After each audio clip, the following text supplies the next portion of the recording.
At the beginning of my studies, in 1985, I found a species. It was a tricky species, and when I searched into the book, I found that was Ostreopsis. What's this kind of Ostreopsis? Nobody speaks about Ostreopsis.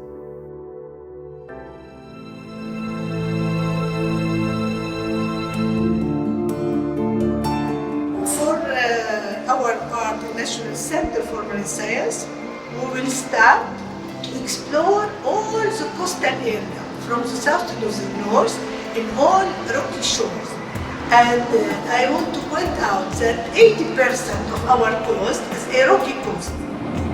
Maybe in these places we will find a lot of Ostreopsis. And these Ostreopsis may not be dangerous. Maybe it is part of our floral algae. Now, a deep research in molecular study will help us to see which species, if it's really a harmful species or it's only a species.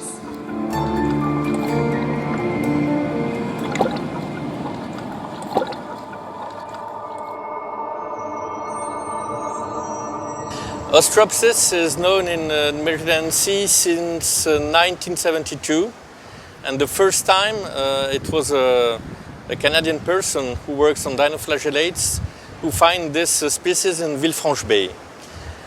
But maybe 20 or 30 years later, there was a problem due to the high abundance of Ostreopsis close to the beach in summer. And sometimes you can have skin irritations, eyes irritation if you touch this toxic species. And for a very sensible person, you can also have a breath alteration. So it's a very important sanitary problem.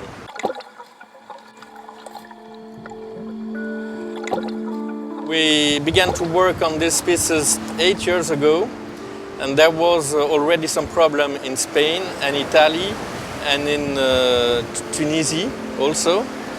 And then we have to follow the abundance of this species during the summer, because this species like very hot temperature and very hot water. You have a bloom when you have a very, very high number of this species of dinoflagellates in the seawater, on microalgae, and also in the surface. And when you have bloom, you can see that the sea surface is brown with sea flowers, and then it's very toxic, because if you touch this, you can have skin irritation or eyes irritation. The bloom of the species is mainly at the end of July and the beginning of August, when you have a lot of people on the beach. So this is really a problem.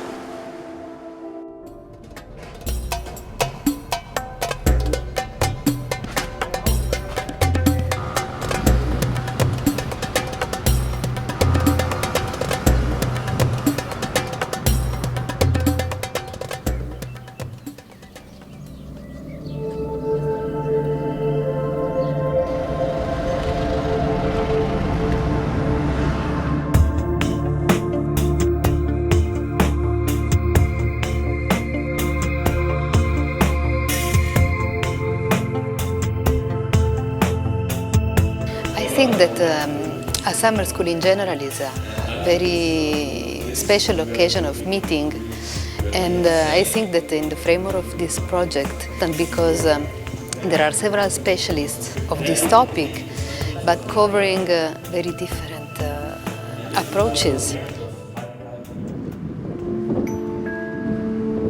In the different countries around the Mediterranean Sea, some people work on Ostreopsis, which is a benthic dinoflagellates, but they used to work maybe in different way, because sometimes they used to take a water sample, and other times some scientists take benthic samples.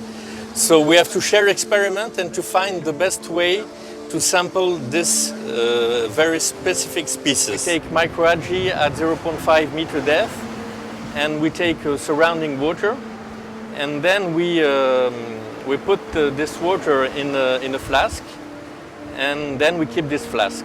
Okay, we can do a lot of sample depending on the species of microalgae and depending on the site. After, we can go to the lab and we can do the separation between microalgae and microalgae. And we have to shake our sample. We have to add acidic lugol, it's a preservative. And then if you add acidic lugol, we shake the sample and then we make the separation between microalgae and microalgae. And then after we can observe Ostreopsis, the dinoflagellates, under microscope.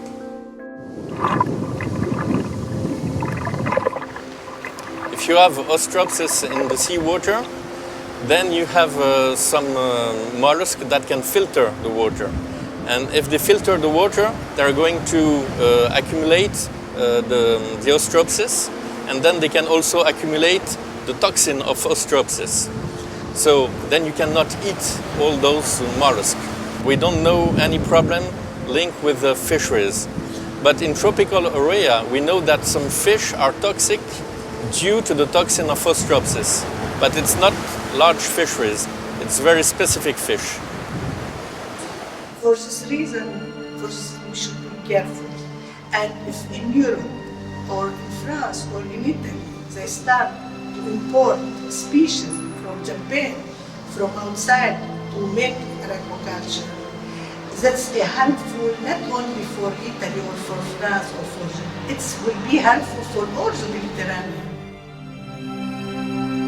Sea is not like a land where you can preserve the places. In the sea, you don't have frontiers. Frontiers are between the people. There are no frontiers in nature.